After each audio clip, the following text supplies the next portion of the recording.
నమస్తే welcome to Riya news. AP liquor స్కామ్లో SIT దూకుడు పెంచింది. ఈ కేసులో ఇప్పటికే వరుస అరెస్టులు జరుగుతున్న విషయం మనందరికీ తెలిసిందే. ఇక రాజ్ కసిరెడ్డి తర్వాత శ్రీధర్ రెడ్డి కావచ్చు, ఇలా ఇద్దరు ముగ్గురిని పోలీసులు అరెస్ట్ చేశారు. ఇక రాజ్ కసిరెడ్డిని కూడా 2-3 రోజుల పాటు విచారణకు కోరినట్టు తెలుస్తోంది. అలాగే రాజ్ కసిరెడ్డికి సంబంధించిన సమాచారం కావచ్చు, అలాగే లిక్కర్ స్కామ్కి సంబంధించిన సమాచారం కూడా రాజ్ కసిరెడ్డి పిఏ పైల దిలీప్ దగ్గర ఉన్నట్టు పోలీసులు గ్రహించారు. అయితే ఆయన్ను పోలీసులు ఇప్పుడు తాజాగా అరెస్ట్ చేసినట్టు తెలుస్తోంది. మరి ఈయన ఎంక్వైరీ తర్వాత ఎలాంటి విషయాలు బయటకు వచ్చే అవకాశం ఉంది, ఇంకేమైనా కొత్త పేర్లు బయటకు వస్తాయా, ఇంకెవరెవరు ఇన్వాల్వ్మెంట్ దీంట్లో ఉందో తెలిసే అవకాశం ఉందా, ఇలాంటి విషయాలు తెలుసుకుందాం. మనతో పాటు ఉన్నారు senior journalist doctor Durga Vadlamani గారు. నమస్కారం మేడం. నమస్తే అండి. ఏదైతే లిక్కర్ స్కామ్ బయటకు వచ్చిందో దీని తర్వాత సిట్ కూడా చాలా వేగంగా దూసుకెళ్తుందనే చెప్పొచ్చు. చాలా అరెస్టులు, ఎక్కువ గ్యాప్ కూడా లేకుండా వెంటనే అరెస్టులు చేయడం కావచ్చు, చాలా కీలక సమాచారాన్ని కూడా వాళ్ళ దగ్గర నుంచి రాబడుతోంది. ఏ ఒక్క చిన్న విషయాన్ని, చిన్న మనిషిని కూడా దీంట్లో వదులుతున్నట్టయితే కనిపించట్లేదు. అయితే ఇప్పుడు రాజ్ కసిరెడ్డిని అరెస్ట్ చేసిన తర్వాత మరి ఆయన ఎటువంటి సహకారం పోలీసులకు అందించలేని నేపథ్యంలో మరి ఆయన పిఏని కూడా ఇప్పుడు అరెస్ట్ చేశారు అని వార్తలు వస్తున్నాయి. పైలా దిలీప్ను ఆయన మరి తప్పించుకోవడానికి ప్రయత్నాలు చేశారని, దుబాయ్ వెళ్ళబోతుంటే ఆయన ఫోన్ నెంబర్ ట్రేస్ చేసి పట్టుకొని మరి అరెస్ట్ చేశారు అంటున్నారు. అంటే ఆయన దగ్గర కూడా ఏదైనా కీలక సమాచారం ఉండే అవకాశం ఉంటుందంటారా? అందుకే ఆయన తప్పించుకునే ప్రయత్నం చేస్తున్నారంటారా? ఇప్పుడు నెక్స్ట్ ఏ విధంగా ఉండబోతుంది ఆయన అరెస్ట్ తర్వాత? అంటే మాంత్రికుడి ప్రాణం చిలకలో ఉందంటారు చూడండి, అట్లా ఇప్పుడు రాజు కసిరెడ్డి వివరాలన్నీ కూడా దిలీప్ దగ్గర ఉన్నాయన్నమాట. అంటే ఎంత ఫాస్ట్గా సిట్టు బృందం పనిచేస్తుందో మీరు గమనించండి. అంటే పోలీస్ శాఖ ఎంత అలర్ట్గా ఉంది ఆంధ్రప్రదేశ్లో. నిన్నటి వరకు ఒక పార్టీ తరఫున పనిచేసి తప్పనిసరి పరిస్థితుల్లో కొమ్ము కాసిన ఈరోజు పోలీస్ వ్యవస్థ అంతా కూడా మళ్ళా వాళ్ళు అంటే మేము పోలీసులు అని వాళ్ళే చెప్పుకొని ఈరోజు చాలా చక్కగా పనిచేస్తున్నారు. ఈ సందర్భంలో పైలా దిలీప్ అనే వ్యక్తిని మీరు చెప్పినట్టు దుబాయ్ పారిపోతుంటే పట్టుకోవటం అంటే రెడ్ అలర్ట్ ప్రకటించారా, లేదు వీళ్ళు ఫోన్ సమాచారం ద్వారా అతన్ని పట్టుకున్నారా, మొత్తానికి పట్టుకున్నారు. ఇది చాలా మంచి విషయం కదండి. ఇప్పుడు వీళ్ళందరూ కూడా మనం ఎన్ని వందల సార్లు చెప్పుకున్నా తప్పట్లే మనకి. ఆ 3 పదాలు బట్టి పట్టడం, ఆ కోనా వెంకట్ ఏ ముహూర్తాన అదుర్స్ సినిమాలో ఆ డైలాగ్స్ రాశాడో కానీ అది వీళ్ళు వాటిని వాళ్ళకి ఆపాదించేసుకున్నారు వైసీపీ వాళ్ళు. అంటే వాళ్ళు ఓన్ చేసేసుకుని ప్రతి ఒక్కడికి 10 నెలల్లో బాగా పట్టించారు.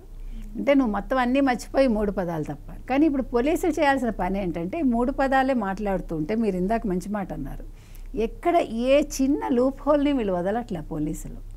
అంటే మీరు అనుకోవచ్చు, ఇప్పుడు ఈ ఫోన్ ఇక్కడ పెట్టాను అనుకుందాం, దీని ద్వారా ఏమైనా తెలుస్తుందా అట్లా. అంటే అంత మైన్యూట్గా దే ఆర్ గోయింగ్. అంటే మీరు ఆలోచించండి, ఈ లిక్కర్ స్కామ్ అనేది ఏ రకంగా ఉంది. ఇది ఒక గిజిగాడి గూడు ఉంటుంది చూడండి మనకి, అంత మైన్యూట్గా అల్లుతుంది అది, ఆ గూడు అంత మైన్యూట్గా ఉందన్నమాట. అంటే ఎవడికి చెప్పట్లేదు, ఎవడు కూడా ఏది చెప్పట్లేదు. కానీ వాళ్ళ నెట్వర్క్ తోటి అట్లా వెళ్ళిపోయి అట్లా రోజు క్యాష్ సంపాదించేసి, మీరు చెప్పిన 12% ఫస్ట్ చెప్పింది వాళ్ళు మాకు కమిషన్స్, తర్వాత 20% వెళ్ళారు వాళ్ళు. అంటే ఆ కమిషన్స్ ఏ రకంగా ఇచ్చారు, ప్రతిరోజు దీన్ని ఎట్లా వీళ్ళు మొత్తం రాష్ట్రం అంతా దాన్ని ఎట్లా ఈ నెట్వర్క్తో వాళ్ళు అంటే ఒక చోటకి చేర్చారు ఈ డబ్బంతా. ఇది చిన్న విషయం కాదు కదండి. ఇన్ని నియోజకవర్గాలు, ఇన్ని ఊళ్ళు, ఇన్ని గ్రామాలు, ఇన్ని చోట్ల నుంచి జస్ట్ ఇమాజిన్, మనకు ఒక సినిమా గుర్తుకొస్తుంది. ఇది ఇలాంటి దాంట్లోంచి ఇవాళ వీళ్ళు లెక్కలు బయటకు తీసి అసలు ఎవడెవడి పాత్ర ఏమేంటి అనే దానికి ఒక వంశవృక్షంలాగా వేసుకోవాల్సి వస్తుంది మీకు. అంటే వీళ్ళు అసలు ఏంటి, బ్రెయిన్ ఎవరిది అసలు ఈ మొత్తం లిక్కర్ స్కామ్లో? బ్రెయిన్ బిహైండ్ లిక్కర్ స్కామ్ ఎవరిది? ఒక జగన్మోహన్ రెడ్డిదా, విజయసాయి రెడ్డిదా? ఎందుకంటే విజయసాయి రెడ్డి వల్ల 43,500 కోట్ల ఆ రోజు ఆయన సంపాదించుకోగలిగాడు క్విడ్ ప్రోకో ద్వారా. అంటే ఇది కూడా విజయసాయి రెడ్డిదేనా? అందుకే విజయసాయి రెడ్డి తెలివిగా బయటకు వచ్చాడా? ఇక్కడ విజయసాయి రెడ్డిని కూడా అసలు వదలకూడదండి. ఇప్పుడు మీరు అన్నట్టుగా రాజు కసిరెడ్డే మొత్తం చేశాడు అని విజయసాయి రెడ్డే లీక్ ఇచ్చాడు, మీరు గుర్తుపెట్టుకోండి. అంటే విజయసాయి రెడ్డికి తెలియకుండా రాజు కసిరెడ్డి ఇంత చేసేంత సమర్థత ఉందా అతనికి? జగన్మోహన్ రెడ్డి నమ్ముతాడా విజయసాయి రెడ్డిని కాదని? రాజు కసిరెడ్డిని నమ్మాడా? ఖచ్చితంగా అది కావాలి. ఎందుకంటే ఇప్పుడు చూడండి, ఇంత జరుగుతూ ఉన్నా కూడా ఇప్పుడు జగన్మోహన్ రెడ్డి లాంటి వాళ్ళు శవాలు దొరికితే వాలిపోతున్నారు. నిన్న కూడా వాలిపోయాడు ఆయన. అంతే తప్ప ఈ లిక్కర్ స్కామ్ గురించి కానీ దేని గురించి ఒక్క నోరు విప్పట్లేదు ఆయన ఏమీ మాట్లాడ్డు అసలు. నిన్న కూడా ఆయన విలువలు విశ్వసనీయత అక్కడ కూడా అదే స్పీచ్ ఇచ్చాడు ఆయన. అంతకు మించి మారట్లే మనిషి. కానీ ఈ దిలీప్ అనే అతను ఎంతవరకు నోరు విప్పుతాడు? ఈ దిలీప్ ఇప్పుడు వీళ్ళు ఏం చేస్తున్నారంటేనండి, సిట్ వాళ్ళు వీళ్ళు మాకు తెలియదు అనగానే వీళ్ళు ఫస్ట్ ఒక వీడియోను ఒక ఫోటోను వాళ్ళకి చూపిస్తున్నారు. తర్వాత మాకు ఎవరూ తెలియదు, మేము మాట్లాడలేదు అంటున్నారు అనుకోండి, మొత్తం కాల్ లిస్ట్ అక్కడ పెట్టి నువ్వు ఇన్ని నిమిషాలు మాట్లాడావు, ఫలానా రోజు మాట్లాడావు, ఫలానా టైంలో మాట్లాడావు, మొత్తం అంతా వాళ్ళు ముందు పెడుతున్నారు. కానీ వాళ్ళు నోరు విప్పట్ల. అంటే దీంట్లో ఇప్పుడు ఈ పైలట్ దిలీప్ అనే వ్యక్తి కూడా దుబాయ్ పారిపోయేందుకు ప్రయత్నిస్తే చెన్నై ఎయిర్పోర్ట్లో పట్టుకున్నారు అంటున్నారు. అంటే ఇదే కేసులో ఆరోపణలు ఎదుర్కొంటున్నటువంటి బాలాజీ కావచ్చు, కృష్ణమోహన్ కావచ్చు, వీళ్ళని కూడా ఇప్పటివరకు అరెస్ట్ చేస్తాను ఇప్పటివరకు అరెస్ట్ చేయలేదు. అయితే వాళ్ళు కూడా అజ్ఞాతంలో ఉన్నారని తెలుస్తోంది. సో మరి ఇతనికి ఏమన్నా వాళ్ళ గురించి సమాచారం తెలిసే అవకాశం ఉంటుందంటారా?